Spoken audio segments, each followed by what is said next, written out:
Bonjour à tous et bienvenue à Agadir et plus précisément au Souk El Had, appelé aussi le Souk du Dimanche.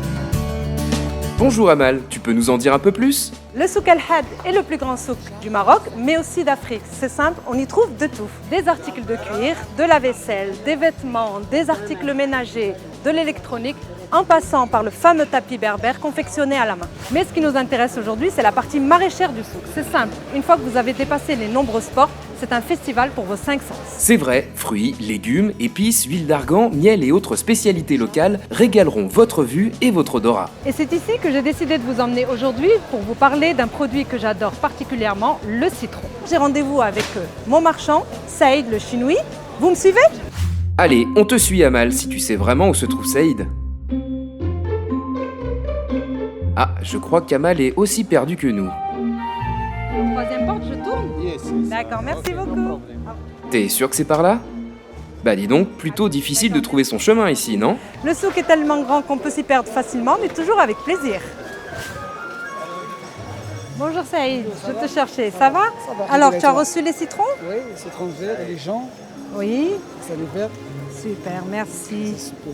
Je vais vous montrer une petite astuce qu'on peut faire avec le citron vert et le citron jaune. C'est la poudre d'arôme qu'on peut utiliser dans la pâtisserie et dans la cuisine. Donc, nous voici à la maison pour vous apprendre comment faire une poudre d'arôme de citron. Alors pour cela, nous avons besoin de citron vert ou de citron jaune. On commence par quoi Amal ? La première étape, bien laver les citrons, bien les sécher pour ne pas avoir une peau qui glisse trop. Donc le citron doit être vraiment très bien nettoyé. Ok, d'abord, on nettoie les citrons. Eh, attends-nous, qu'est-ce qu'on fait ensuite ? Vous prenez un couteau et vous coupez des lamelles bien fines. Donc une fois que vous avez vos lamelles, il va falloir enlever la peau blanche qu'il y a à l'intérieur.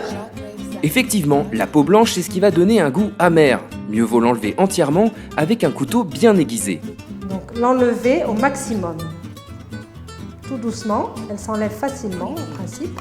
Donc voilà, nous avons une lamelle bien verte.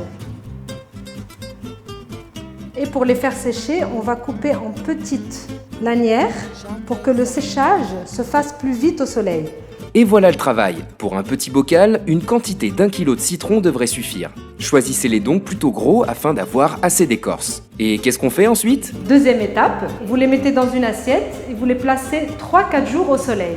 Une fois que la peau est bien sèche, vous rentrez votre petite assiette, vous chauffez votre four à 180-200 degrés, vous l'éteignez et vous mettez votre assiette à l'intérieur du four pour finir le séchage. Une petite demi-heure devrait donc suffire. Nous avons essayé également avec de l'orange et du citron jaune. Troisième étape, passez vos peaux séchées dans un mixeur à épices de façon à récupérer une poudre bien fine. Voilà, une fois que c'est bien mixé, sentez-moi toutes ces odeurs, c'est magnifique. Nous allons passer au tamis pour avoir vraiment la poudre fine. Et n'hésitez pas surtout, s'il vous reste des petits résidus, remettez-les dans le mixeur et mixez encore une fois jusqu'à ce qu'il n'y ait plus de grosses graines. Vous n'allez avoir que de la poudre. Donc voici notre poudre d'arôme de citron que vous pouvez utiliser dans tous vos jus, vos cocktails, vos plats maison et même votre pâtisserie. Vous pouvez désormais ajouter simplement une cuillerée à café de poudre d'arôme pour l'équivalent d'un cake. Merci Amal pour tous ces conseils. Voilà, c'est terminé. J'espère que ça vous a plu. On se retrouve prochainement pour une autre astuce. D'ici là, restez gourmands.